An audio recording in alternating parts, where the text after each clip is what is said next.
being the fastest quarterback you've never seen. I'll be right back. There's no quicker way to get into DFS. Play Super Draft today and see for yourself.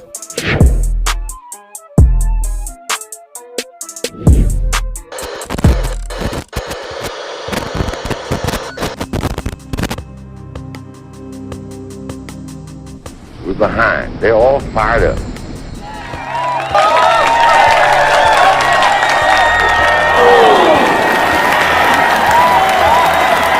What we got to do?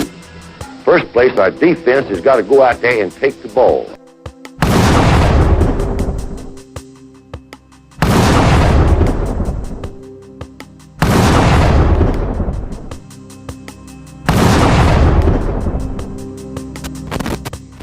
Then when we get the ball, we got to have 11 people that's going to do their job and try to score every time you get the football.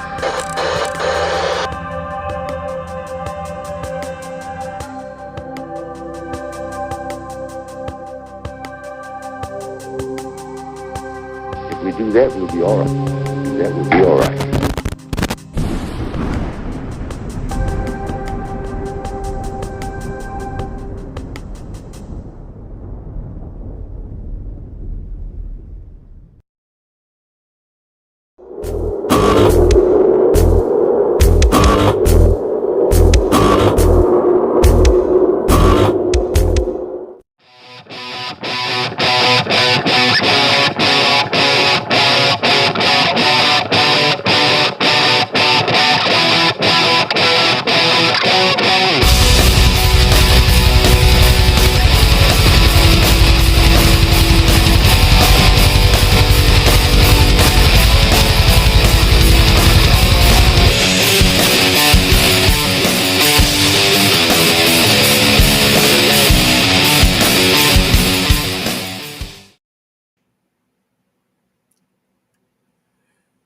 Everybody you just saw in the intro is not going to be on the show today. And so I want to explain to everybody what just happened. My soundboard is messed up. My mic's messed up. Ty, Kangaroo Black, Jonathan all canceled at the last minute. So I had to call in the heavy guns. I had to call TDA. I had to say, TDA, will you please bring your best people over here? I need the Michael Jordan of TDA to come over here and help me host. They's like, look, Stephen M. Smith is busy. I said, well, can you give me the Scottie Pippen? And they said, okay, we can give you the Scottie Pippen. Ladies and gentlemen, from Touchdown Alabama Magazine's the Bama Standard, the one and only Justin Riley. Justin, how you doing today? I can live with being compared to Scottie Pippen. Hey, how am I doing? I tell you what, when I watched all those intros, I went through a buffet of different emotions. You know, I got sentimental. Then I saw that hit by Christian Harris, made me pee down my leg a little bit. I felt the impact. It was that hard. Made a great impact on me tonight, man. Glad to be here, being your second choice. Nah, but always glad to help, Joey. Let's have some fun tonight. All right. Actually, they said you was like the Jud Bushler. If you don't know who Jud Bushler is, exactly. So basically what you tell me is I was sent over here from a temp staff, and I had TDA a sticker on me that says he's Scottie Pippen. Yeah, basically. All right. So listen, we got. Hey, I'm sorry. Everything's jacked up. My internet's going. Is going wrong. So it happens. My co-host Spencer phone went straight to voicemail. Stingray's probably fishing. Waylon's probably on his boat. So I had to think fast on my feet. And so I was like, Justin, he was there. So, yeah, so let's get to it. If you can't hear me, I'm sorry about the audio. I hope it's good. But with that said, Justin, we got Matt Caddell coming on. Matt Caddell, the former wide receiver for Alabama. You may remember him for the catch from Arkansas. He's going to be on the show today. But you know what? This week, we've been kind of on the back end of the story. Jimbo's at it again, ladies and gentlemen. Jimbo, he and Texas A&M want to go ahead and try to sue Nick Saban. They won't just give it up. They just can't say, hey, look, it's over with, it's done with, the pennies in a bunch. What has the TDA and what has I guess what have you heard about Jimbo's crying? Well, actually, a lot here within the recent weeks, and if you've missed anything that's happened, then you probably were living under a rock. But this a meeting that Coach Saban had with the boosters. Matter of fact, that the feed was actually captured. It wasn't supposed to be broadcasted anywhere, so it was leaked out. And Nick Saban basically gave a speech to urge the boosters to pony up because right now we're living in the age of NIL. Every player goes to the highest bidder. It's becoming a level playing field. And to convince the boosters that, hey, if y'all want to stay on top, y'all gonna have to really put forth some serious cash. And for example, we got Texas A&M over here, who over the past 5 years had a combined amount of five stars. Now in this recruiting cycle, they have 7 and the number 1 recruiting class. And that's in thanks to NIL because their boosters, their third party, non-affiliated people with the university are providing deals to convince their prospects to come to the university. And Saban was use that as an example of, hey, look what it's doing for these guys. It's benefiting them. Not only is it benefiting them, but it's also benefiting teams like Jackson State. Coach Prime has been able to use name, image, and likeness to get big names out of this past year's recruiting class and the transfer portal. And he was just saying, if teams like that can benefit, y'all are going to have to seriously come forward with some help here, or we're not going to stay on top. So all that got blown out of proportion. And here is Jimbo Fisher and his little press conference throwing out words like despicable, narcissist. He's God or thinks he's God. And if you really want to see how squeaky clean that his reputation is, just go investigate things. He thought that Nick Saban was accusing him of cheating. Well, the actuality is he wasn't cheating at all. I mean, yes, I don't know. Let me back up. He wasn't accusing him of cheating, So he decided to behave in a manner befitting that of a 15-year-old girl, and he overreacted. And that's got Bama fans and A&M fans alike fired up for the past several weeks. But here on our side, and now on the A&M side, as I've learned from talking to reporters associated with the program, people are done with it. They've moved forward. So now that there's not any news, the media leaked something else. A&M officials, headed by Athletic Director Ross Bjork, petitioned the SEC to fine Nick Saban and possibly suspend him. So now we have even more drama added to what already is there. And now, October 8th, this is supposed to be the Hell in a Cell version of SEC football.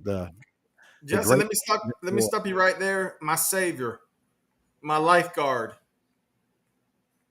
my anchor, if you will, has just joined us. Ladies and gentlemen, from the hit show Rolling with the Tide on Tuesday nights, or we're still trying to rename. Before he comes on, because he's going to kick my ass. One day, he can over the internet. They tried to rename the show to Alabama Tight Ends. Yeah, think about that one for a little. Ladies and gentlemen, Spencer's in the house. Spencer. Well, I'm not the savior. Justin's the savior. I just now got back to my room here in Florida because I'm on a job down here, and I heard you bad mouthing me that you couldn't get a hold of me, so I had to log on real quick. Spencer, I'd take his praise and compliments with a grain of salt because he was showering me with the same adoration when I first got on here. And then when you pop in and he sees he has even more backup, here it comes again. So I'm beginning to question just how sincere and genuine these comments are. I'm going to tell both of y'all something. My days of taking both of y'all seriously is coming to the middle. Okay? So let's just move on. Justin, let's go. So Nick Saban, so Texas A&M is threatening to sue Nick Saban. Go ahead. Well, like I say, it's not necessarily suing. It's just he petitioned the SEC, went before Greg Sankey, and has asked, or he asked that they fine Nick Saban for his comments, and not only that, hey, possibly suspend him, because you know what, he is the big bad football god, and he was taking advantage of us lowly middle of the road teams, and he should be punished. Are essentially in current terms at Texas A&M, we are the Amber Heard of the conference, and nobody's going to believe that Big Bad Saban was in the right. So what we're going to do is we're going to go cry a little bit, make up a few little things to try to gain sympathy, and hope that the court, that is the SEC, grants the request of suspension. Go ahead, Spencer. Got a question for Justin on this one. I guess what I saw in all the recordings and YouTubes and all this was different than what everybody else saw. What I saw was Nick Saban in a private setting with his boosters, and somebody pulled out a phone and recorded him while he is trying to pump up his boosters, letting them know, hey, this is coming down the road, y'all. And if they're going to let me do this, y'all got to be ready. It's coming. Well, now they're wanting to get him on that when Jimbo Fisher goes out there and he calls a press conference.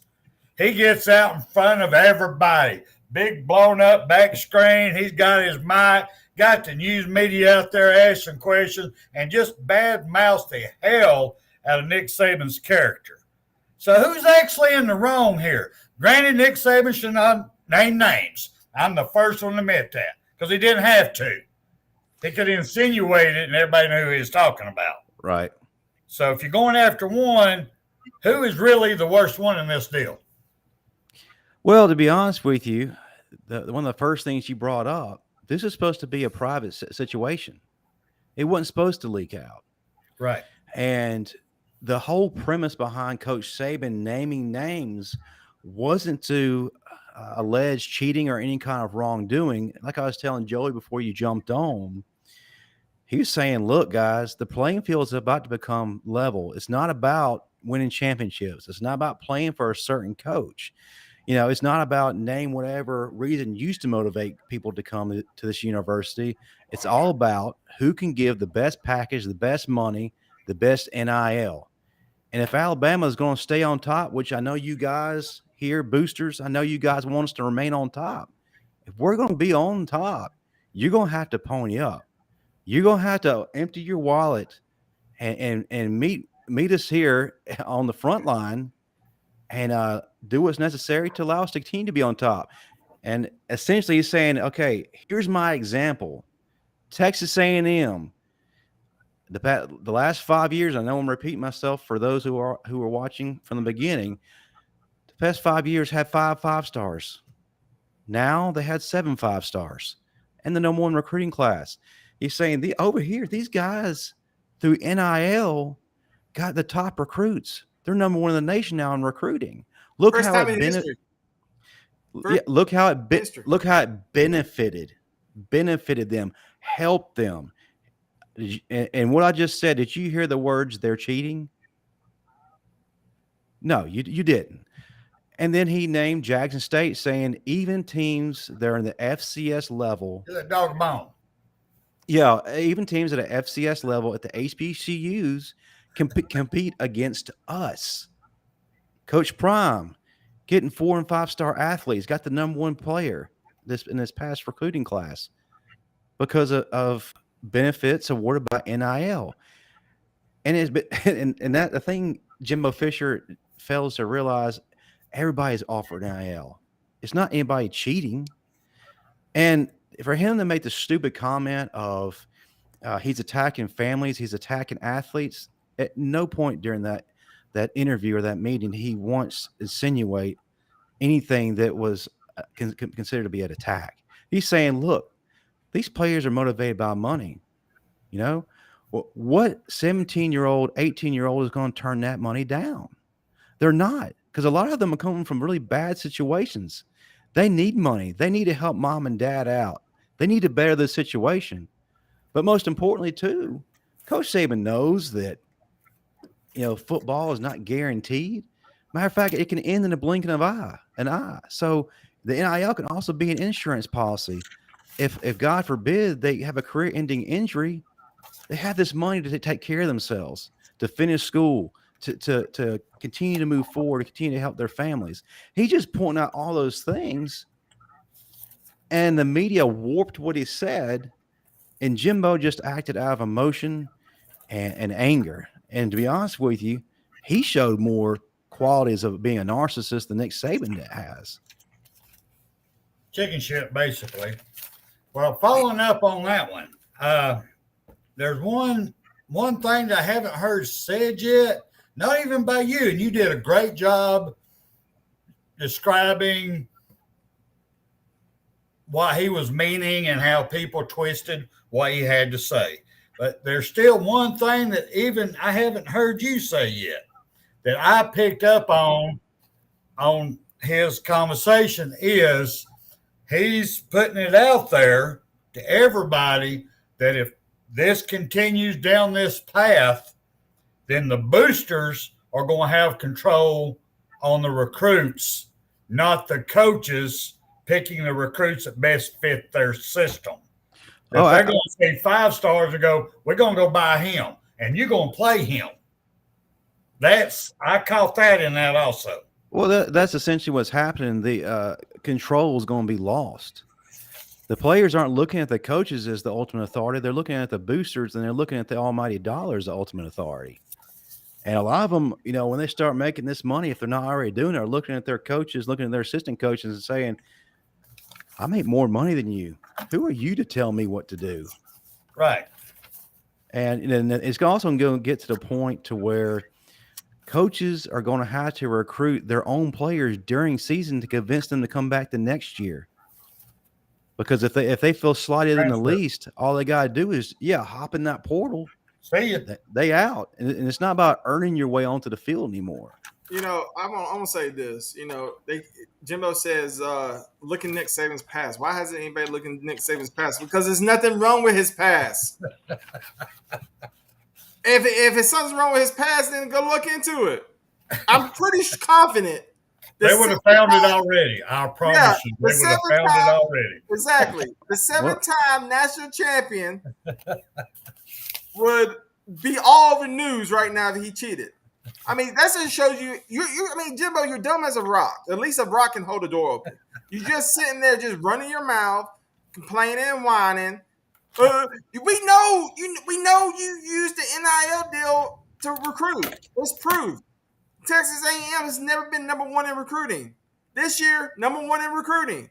It was, and then all of a sudden NIL is in existence. All Nick Saban said was, "Hey, look, you're using the NIL deal just like Ole Miss has, just like Auburn is, just like everybody else is. You're doing the same thing, and it worked for you. You're a good salesperson. You're not that good of a coach, but you're a good salesperson." I shouldn't say that. He did win a national championship with LSU and Florida State. So you are a pretty decent coach. With that said, was he not the assistant coach for Nick Saban when he won the national championship? He was. At LSU. Yeah. Okay, thank you. That's why I said there for a minute. I just want to go ahead and throw out take an aspirin. If you want to have an open invitational and look into people's past, why don't we look into the past of one Jimbo Fisher at Florida State? There's a lot of things that were going on there that sent that program into turmoil, and the NCAA was coming, and he left on the midnight train. It just don't damn matter. What's going to matter is when Alabama beats Texas A&M this year, like they stole something. They've ran their mouth, they've done disrespected, and it's on this year. That's what matters. I mean, Jimbo, I want to tell you this. If you're watching, I know he is. The fact that you lived this long is disappointing and surprising.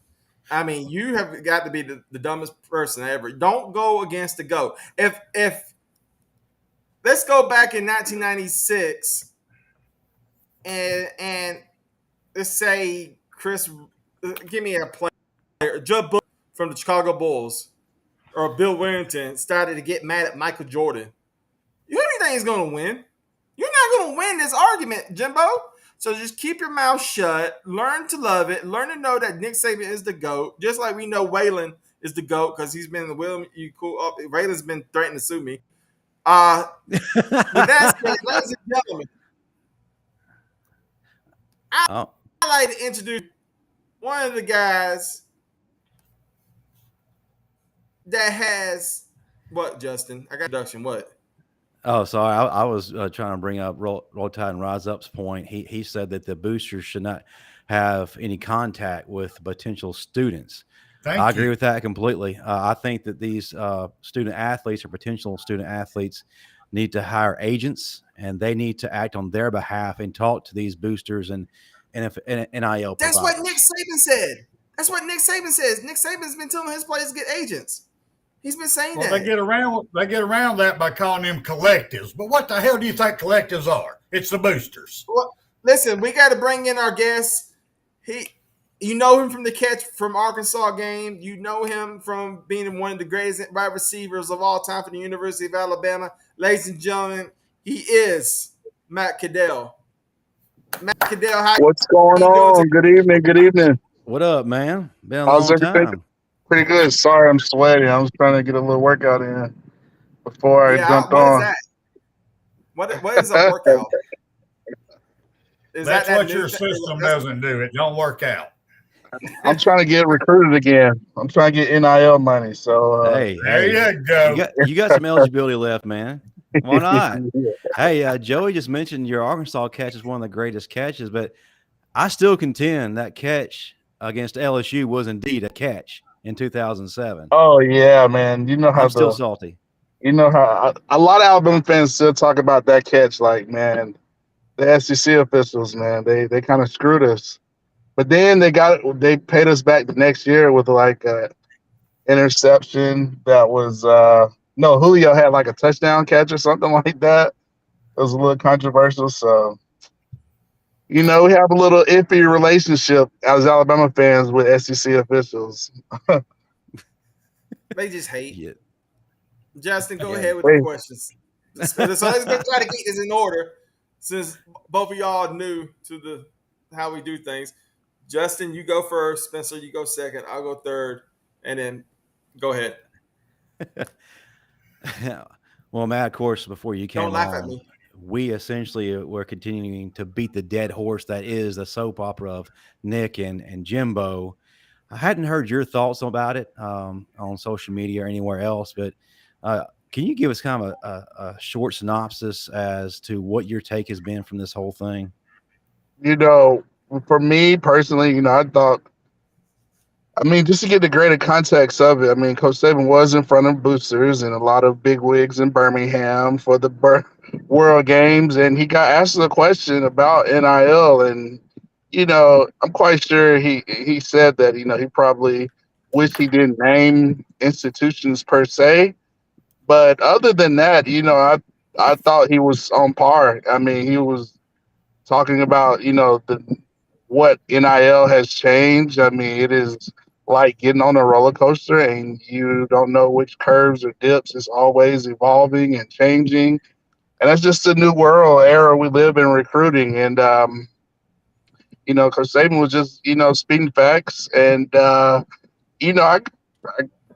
outside of naming the institutions, I'm quite sure he wished he probably didn't do that. But just to get everybody aware, whether it's alum or business people, like this is what we have to do to compete in this NIL era. But kudos to him for speaking up. But like I said, if I'm going to critique him, he probably didn't want to name institutions per se. But kudos to him for letting everybody know what recruiting, NIL, roster management, transfer portal, all that, what it looks like in 2022. So, Coach Saban's well thought out.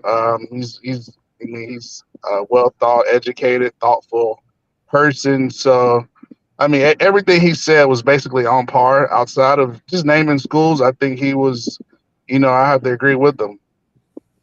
Right. And as far as naming schools, like I was explaining to the gentleman earlier, I don't think he was doing it in a way, in an inflammatory way. I think he was just saying, "Hey, look what benefit they're receiving from this. Look how it's evening the playing field. Here's some good examples. Jackson State, Texas A&M. I at no point ever took any kind of negative vibe from it, but in Yeah, terms I mean, of this, go ahead. that's just how it is.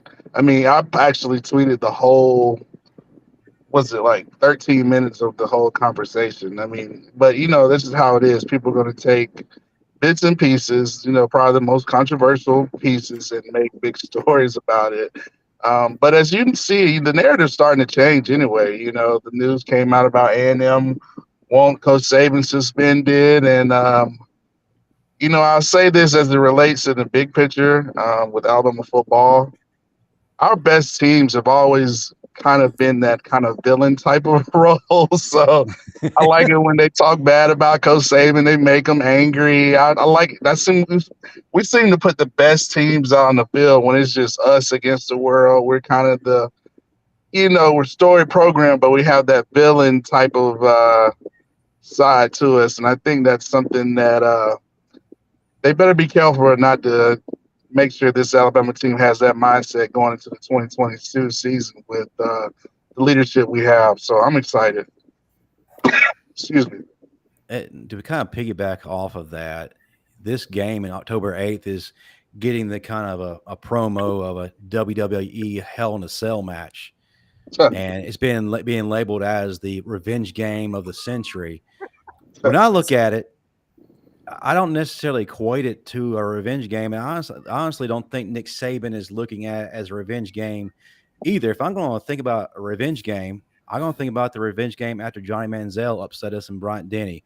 I'm going to think about the game in 2020 when we went down to Baton Rouge and took down LSU, embarrassing them after the comments made by Ed Ogeron. I think about a revenge game being after Ole Miss beat us back to back, going in and finally doing away with them and beating them like by 50 or 60 points back in 2017. Do you feel like this is a revenge game in the mind of Nick Saban and the players?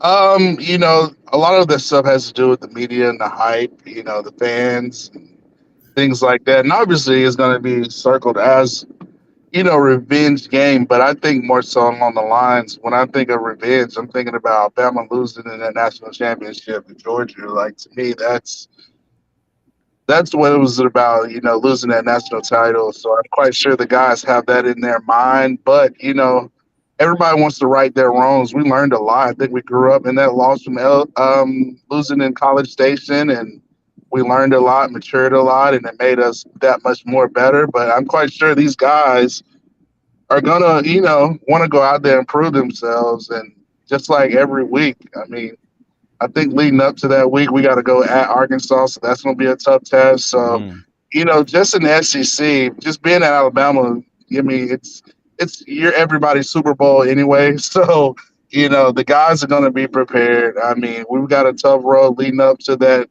game and after that game. So, I just think it's important that we, stay focused, do what we need to do, and just improve throughout the season, stay healthy, and just go out there and dominate. Just have that relentless villainy type attitude that we know y'all don't like us, so we're gonna beat you up and dominate you anyway. So, and remind everybody that we're still the kings of college football. So, as you can see, I'm getting excited. I hear the passion in your voice, man. I love it. Yeah. So in the intro, you saw this guy named Jonathan Lewis. He was in the intro, but he's not here tonight. But he's here in spirit. He asked the question. He said he wants to ask Matt Caddell chances of getting Arch to commit with hosting in the 2-3. Archie, if you're listening to the show, come have those. You can't have a better aid, at least with Arch, than the Crimson A's. So come to Tuscaloosa. I've been, talking with former players and, fans like us, guys that we're really students of the game. All this NIL stuff is good. I mean, you see these other schools with Lambos on the field and all these cars, and NIL is cool and all that stuff. Cars are cool, but at the end of the day, do you want to be great? That's what I want to know. Are you a competitor? Do you perform at a high level? What type of work ethic? Do you like to compete? All the NIL stuff is great and cool and all, but I want to know, how great do you want to be? Do you have that tenacity to go out there and compete, get better each day? And, you look at a player like Will Anderson. I mean, this guy's just keeps getting better each year in and year out, every game. But he has that dogmatic attitude. Every play, every team, every offensive tackle he's going against, like, I want to be great. I want to be great. I want to compete at the highest level and help my team win. So, all the NIL stuff's great, cool. But at the end of the day, I think Coach Saban is keeping his message. Do you want to compete? If you're that type of guy that want to compete, and Archie, deep down inside, Alabama is the place, in my opinion, for you. If you want to compete and kind of pave your way and just compete with the best, and after this year, Bryce is gone, so that Ty Simpson's there, Milrose there. Obviously, they got the upper hand, but you can come in and compete. You and Holsey can come in and compete. Just see what type of person, competitive nature, do you have, and do you want to compete and be the best version of yourself? And what better place than that in Alabama? So, that's my biggest question. I think Arch might have a little chip on his shoulder. I hear a lot of people talking about Texas and Georgia, but he ain't going. Don't be surprised about Bill O'Brien and Nick Saban and how these pieces might fall throughout the season. But me, I want Arch, and I love to have Eli too. I think they're two great quarterbacks, but I think the way Alabama's handling it, they had to get a quarterback on board. That way they won't be kind of left hanging.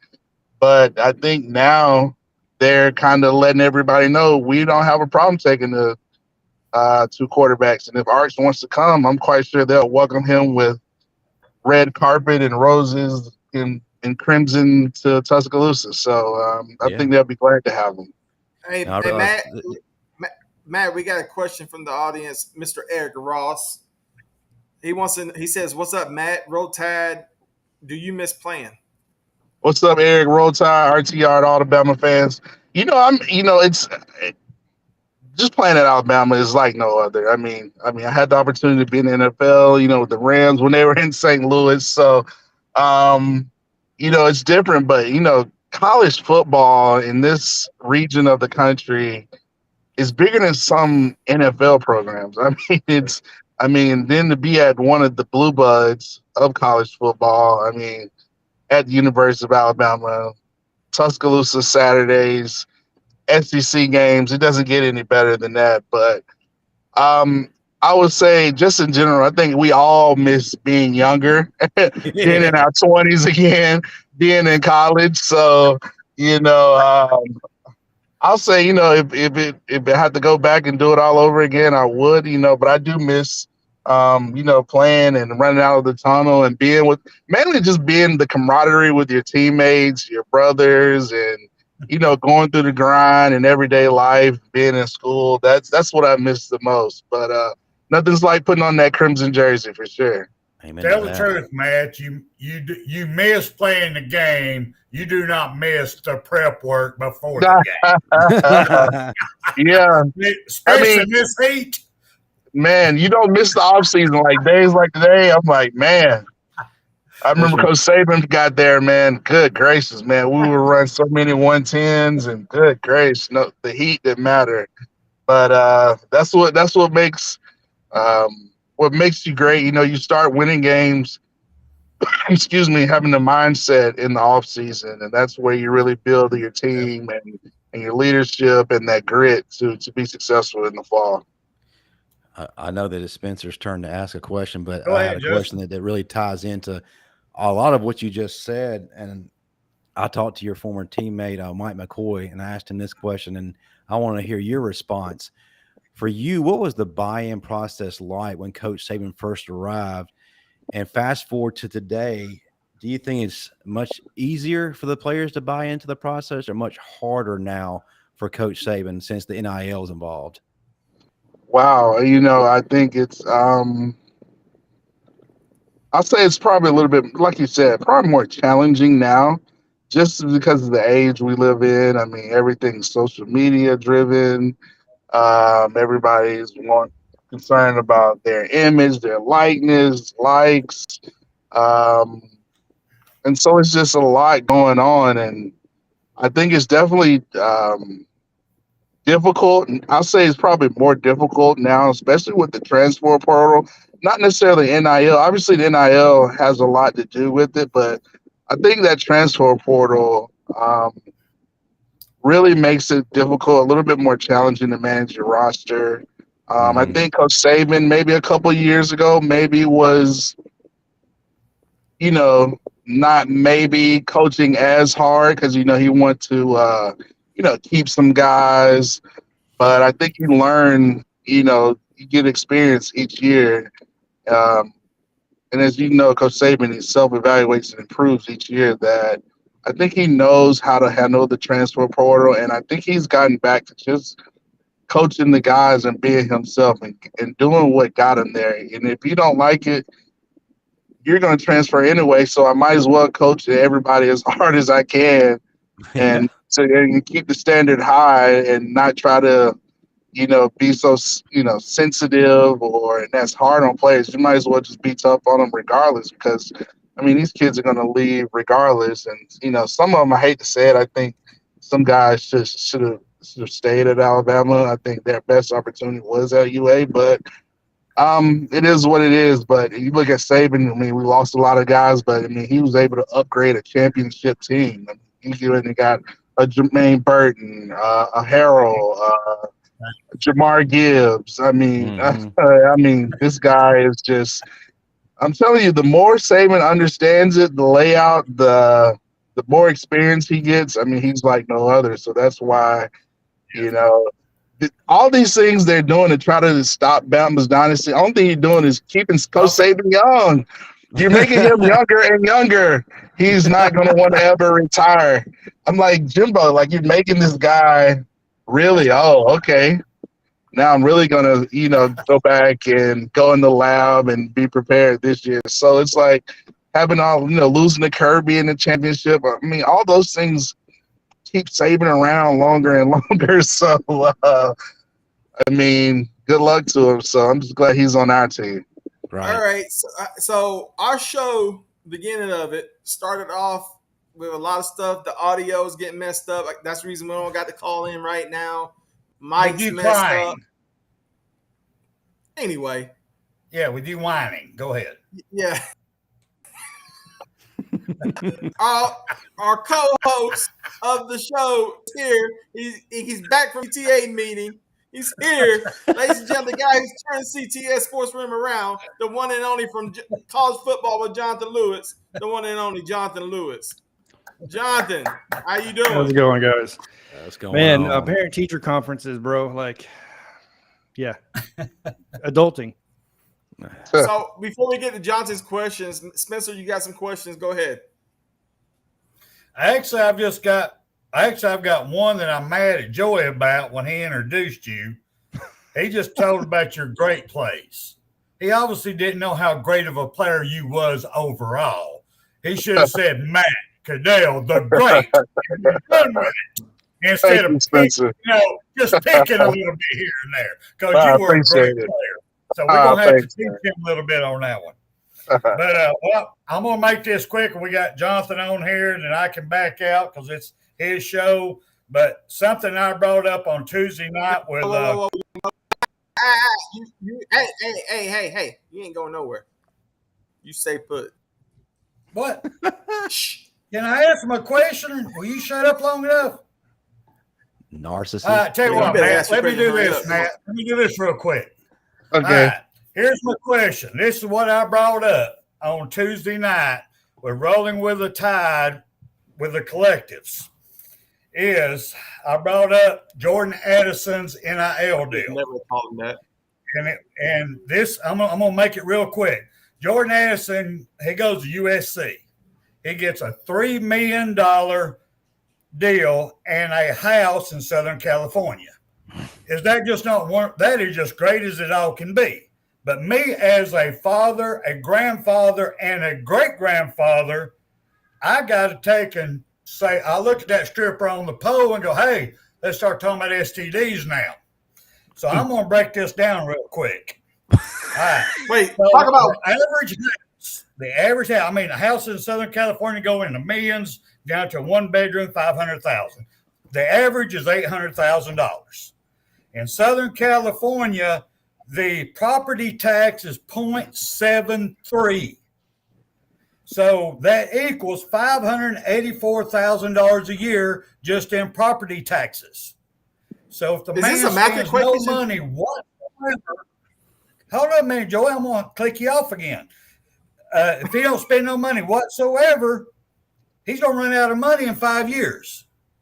So is that not dangerous to these young guys going in there that don't have the backing, the agents, the financial people helping them make these decisions? I mean, it's true. I think, talked to the SEC commissioner. He said, they pursued, talked to legislation and Congress, and, trying to get some, some type of the NCAA is going to have some guidelines, I think, in the future. Obviously, they're not going to take NIL away, but I think you're just going to have some structured guidelines, overall for everybody. And I think that's what Coach Saban was saying. But to your point, Spencer, I mean, let's be honest. I mean, that sounds all good. It all sounds good, but let's see what's really going to happen. Like, right, all this promised money, like it sounds good. You think LA, USC, but me personally, I would have looked at Alabama. Alabama's usually on primetime games. They get all the highest rated games. They're on TV all the time. Oh, you have a great season there. You're 9 times out of 10 going to be a great NFL player, as you can see, i.e. Minka Fitzpatrick. I mean, you look at the education side. I mean, you graduating from the capstone. I mean, so many benefits, but for me, like, who's watching USC? Like, nobody's watching USC on television. Like, if it was me, I had the opportunity to play with a Bryce Young and all these receivers and play at Alabama and compete for a national championship. To me, a lot of that stuff outweighs NIL, and that's what I would challenge these kids to look at. NIL looks good, and it's it's glistening and shiny, but don't get fooled by some fool's gold. Just at the end of the day, it's like, do you want to be great? Look at what's going to set you up for life. Obviously, the education is the most important thing, because what's you going to do if you hop in the transfer portal? Just no way USC donors going to still promise you $3 million just because I would challenge these guys to look at the bread and butter, look in the trenches, look outside the NIL, the education, the football program, the player development, support staff, those things that to me are what makes you great. What's going to make the better version of yourself. I think that's what the guys should be focused on. And I think, it will eventually come and happen, but, enjoy the ride while you can, but don't get lost in the sauce, as I would say, when it comes to NIL. Focus on the things that's really going to pay off in the end. So that would be my challenge to young kids. Thank you, God, for a man speaking the truth. Thank you. Yeah, I mean, Holloman Wiggins isn't at USC. The development to me is not at USC, if you ask me. Right. So, yeah, top to bottom, I mean, you couldn't have said that any better. I agree 100%, man, on something like that. And I feel like it's going to be overlooked because of the money. And this is the new thing in college football. You played college football. I don't know how it goes, but, anytime something new happens, it's going to be nice at the beginning until the fallout happens a couple of years later. And we find out these guys are, paying taxes on NIL when they get in the NFL, and all of a sudden they're bankrupt before they even get started. Because I'm interested on that. Are they paying taxes on these NIL deals? Because if they are, that's that too. And I think that's why I said that's what separates Saban. That's why he made sure his guys, Saban's going to do all the research. He's going to make sure his guys are doing it compliantly. Right. And, where they can, not get in trouble because he's thinking about the economic side, taxes, write-offs. I mean, these are all adult things that, us 6 guys go through. So, Coach Saban's had educational courses for those players about how to manage money and, $3 million sounds good, but obviously taxes is coming out of that. So it's going to really be 1.4, those type things. But it sounds good. Back to my point. It all sounds good, NIL. But, are you going to be – while she's on that pole. It looks good, but are you going to be good enough to be focused enough to be great? That's my question. Do you want to be great? If you want to be great, all the NIL stuff you shouldn't care about. To me, that's all I care about. Do you want to be great? So that's my message to the young kids. One quick thing, Jonathan. Just one quick thing I want to say to follow up, Matt, real quick, then I'll shut up. I promise you. I'll try to anyway. No, you're fine. You're fine, Slim. What your mind can conceive and really believe, your body will achieve. It ain't about the money. It's about the want to. And that's what we got to get back in football is the want to. Yeah. And I think we got guys like I said, Will Anderson is a guy that want to.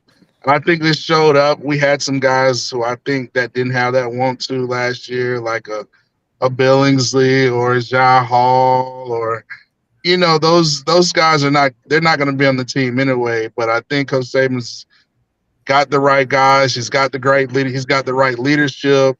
Bryce and Will are leaders, and they kind of set the tone. I mean, it's going to be an exciting year, and I love how everybody's putting Bama in this villain role because I love it when we're the villain, man. We play. It's like Bama not being ranked number 1. Every Alabama fan loves it when Alabama's not ranked number 1 until after the national championship game when we win. Right. But I love it when we're playing in that villain role. I think that's what Saban's going to use it to his advantage and really get these guys going. Yeah, I think it was interesting, too, that Addison was actually working out with Bryce Young before he actually committed to USC, in California. Yeah. And Saban requires all his players and NIL to get agents, correct?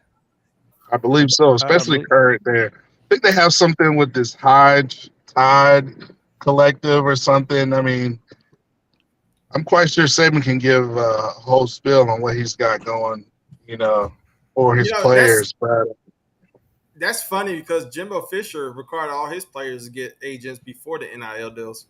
So that's just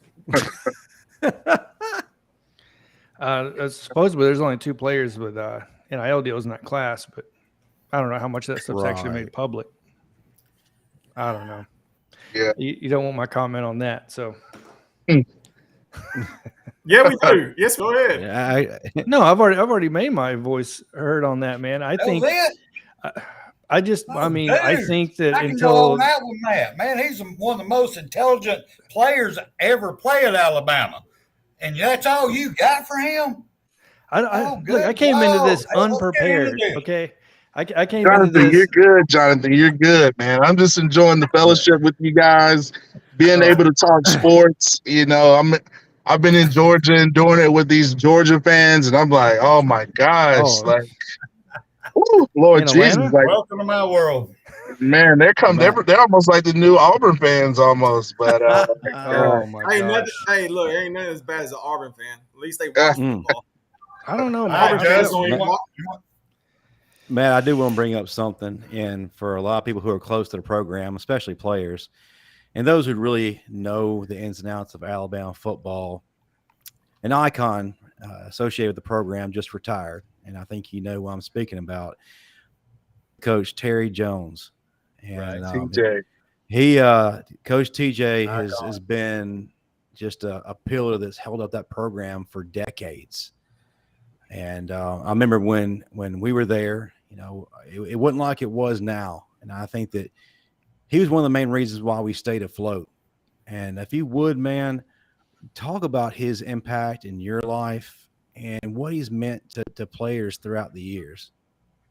I mean, such a dynamic guy. One some of the nostalgia around Alabama is obviously any guys that associated, the former players that associated with the Bear, played for those older teams, and just to see those guys, whether it's like a Coach TJ or Jeremiah Castile or whoever, it's always nostalgic when you have those older guys who've been at the program for so long and know what it takes to be great. And Coach TJ was that for a lot of players, majority of the team, being that glue, being that voice in your head to really, let you know what you need to be doing right. What are you doing wrong? Or, he could discipline you hard. He could do it all. But, like you said, Coach CJ was a legend. Always look forward to seeing him.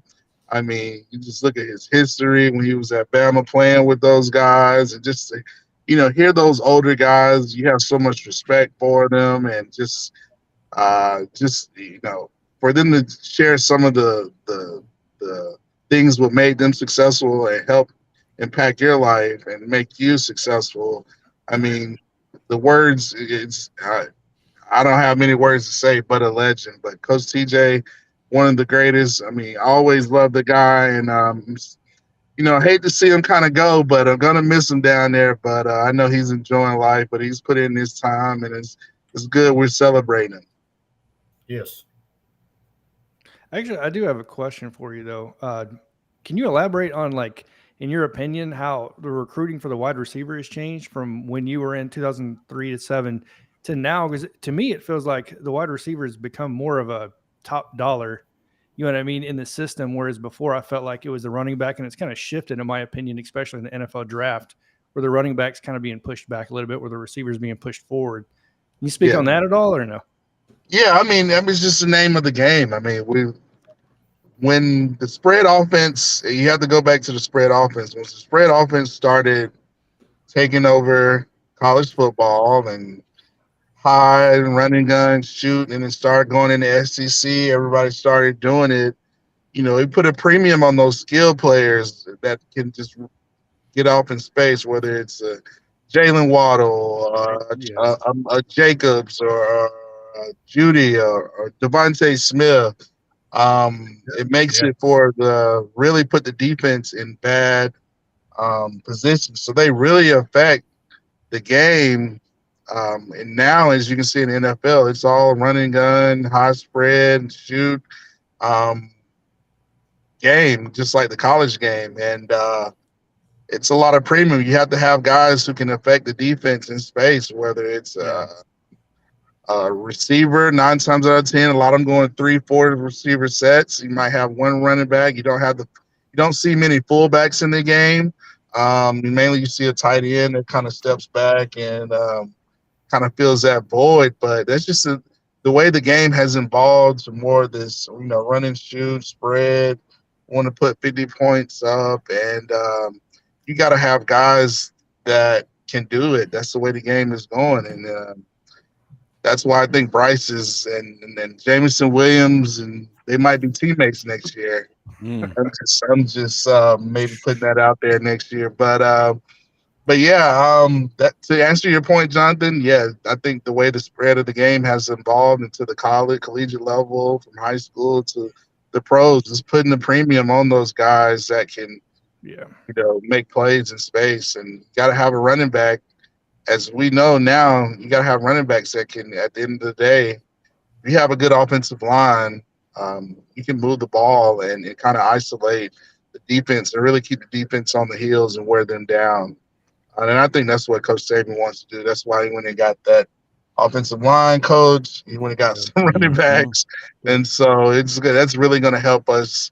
It's going to take a lot of pressure off Bryce and all that stuff. It's really going to help our offense this year. It's going to make O'Brien's play calling a lot more. I know Alabama fans were upset last year, like, wow, we keep throwing the ball. But looking back, we had to throw the ball because our offensive line were not that great. So Bryce had to throw it 50 times a game because that's like, we couldn't run the ball. So, but now with the new offensive line coach, I think with his development, the way he develops offensive line, It's really going to help us, and we're going to really be back to more of a balanced attack, the kind of what you saw with when we won the national championship with Sark. So I'm excited. As you can tell. Sorry to get off in X's and O's and stuff, but I've been waiting to talk Bama football all summer, basically. Yeah.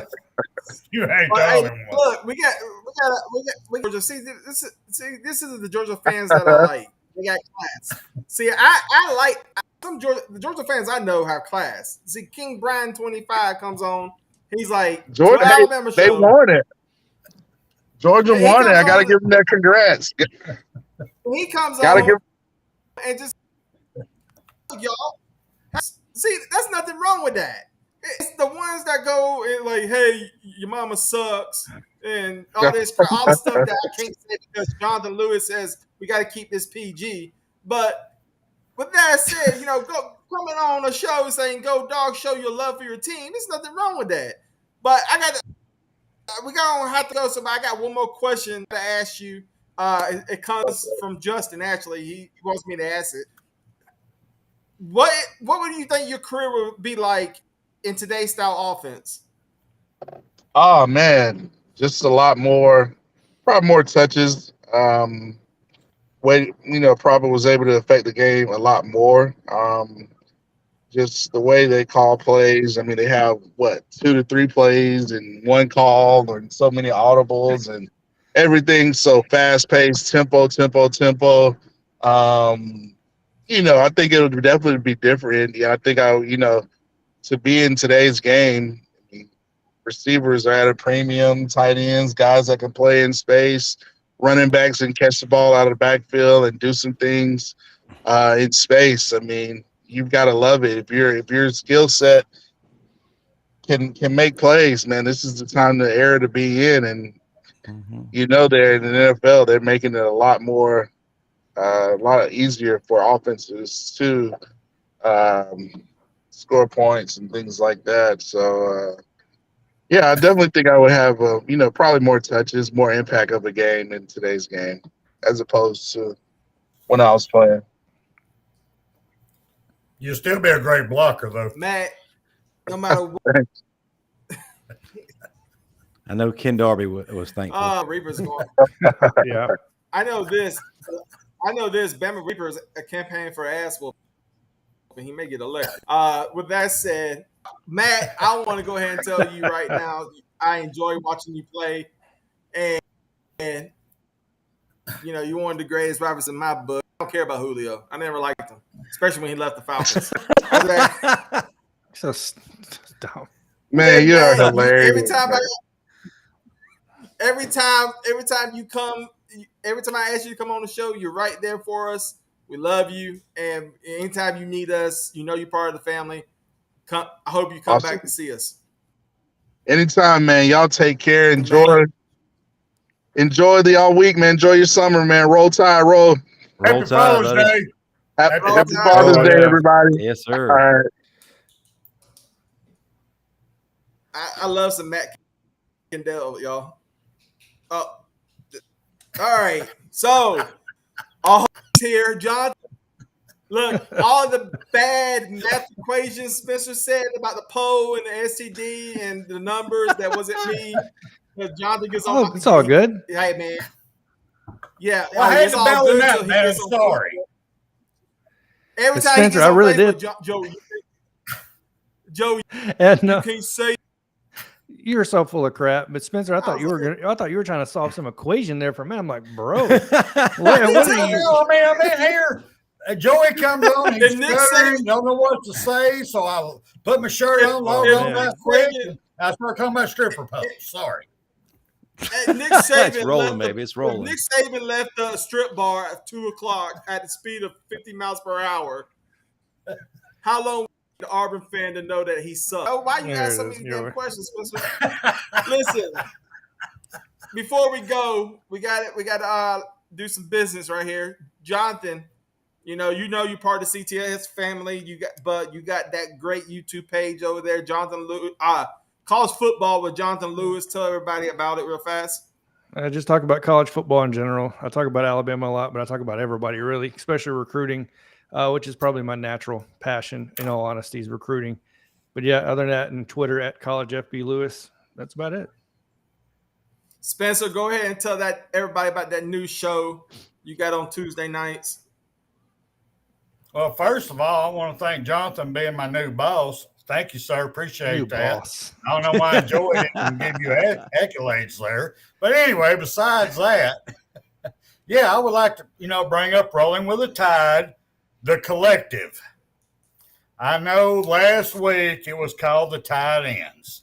Well, my wife Alabama tight ends. My wife was looking it real quick.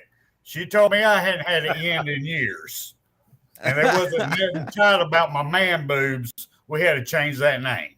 That's come straight from my wife. But, every Tuesday night, we come on prime time.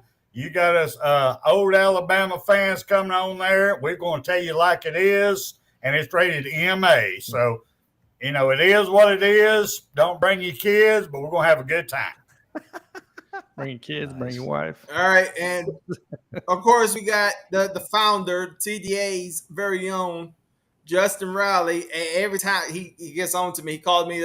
We talked last night or the night before? That you was talking about people won't talk about TDA or the Bama Standard. And I said, look, man, we're going to talk about the Bama Standard. Just sit tight, relax.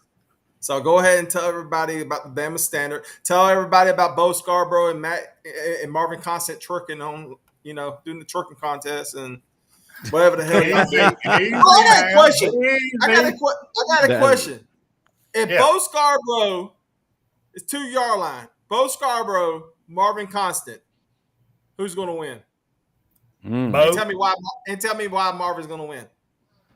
Listen, man, if a lot of you folks aren't old enough to remember Marvin, he was there when I was there, and had he not been hurt, he would have been a top 10 NFL draft pick. That dude is one of the hardest hitting sons of guns there ever was to play linebacker at Alabama. Yes. He 250 pounds and could run a 4.5, and man, he had a whole lot of anger coming at you too. So don't get me wrong, Bo can lay the wood too. He's physical. He's that guy. I gotta give the edge to Marvin. I would too. I will give it 8. I go 8 out of 10. Bo would win because of his leverage, his height, his strength. Dude, Marvin was a total package when it came to strength, brother. He was squatting close to 700 pounds and benching 5. And yeah, I stand by my. I love the man, but I'm telling you right now, Bo 8 out of 10 times. Jonathan, what you got? I'm taking Constant all day because Bo's an upright runner, which is something Constant would eat up. I said way back, I made a video saying that I thought Ruben was the hardest hitting linebacker since Marvin Constant at Alabama. I agree with that. I agree with that one. We actually had a poll in one of our shows who was the hardest hitting linebacker or hardest hitting player. We had Marvin Priest and Jesse Williams on there, and Marvin won the fan vote, and the others conceded too. Because, all fairness, Marvin voted like 50,000 times. So yeah, but still, he was the badass. To me, he was the hardest hitting player ever at Alabama. I'll give him that. Hey, look, we cut off the Marvin Constant show like 2 years ago. So listen, we're going to end this right here. Marvin, we take Marvin. Yeah. Hey, go ahead. He said, "Shut your mouth, Joey." That's what he said. Do I have to cut him? Do y'all want me to cut him off again? Yeah. No. I should never show you that. That's actually pretty funny. Fans enjoy that. Tell everybody where you can find the Bama Standard so we can head out. Jackson running over Brian's balls. Yeah, we did. That would actually. It would be the opposite. Marvin would have the boss. The boss. First go of ahead. all, Standard. Yes, sir. First of all, thank you for having me on. It's always a fun time to be able to come back to the CTS and hang out with my extended family. But yeah, you can find the Bama Standard now on Touchdown Alabama Magazine's YouTube channel. Every Tuesday night at 6 p.m. Central, 7 p.m. Eastern. It's me with Marvin Constant, former All-SEC linebacker, Bo Scarborough, comedy legend Steve Brown, and senior analyst of Touchdown Alabama Magazine himself, Stephen M. Smith. 90% of what we do is joke on each other. We resemble the locker room. And we also throw in a couple of Alabama historical facts and stories. This coming week, you definitely want to tune in. Speaking of hard-hitting guys, Ron Anderson is going to be joining us. Trey DePriest is filling in for Marvin while he's going to be on vacation. So you definitely want to see those two together. And then the very next week, we're going to go back in time again, not too far back, but the one and only Brody Kroll will be with us. So y'all definitely want to tune in. It's going to be a lot of fun. If you watch our show regularly, you know what we're all about. And if you don't, shame on you. Jeez Louise, that was the longest. Damn it. It was great, though. What are you going to do in August? All right, ladies and gentlemen. Jonathan's here. Spencer's here. Justin Riley here. The big family's here. It's all right. Hopefully, Kangaroo Black and Ty will come back. I think Ty's still decorating houses. Yeah, he's remodeling. That's a lot of work, man. Remodeling a house. Hey, listen. Bottom line is this: win or lose, jealousy is a disease. And our fans and Jimbo, I hope you get well soon. And we are out.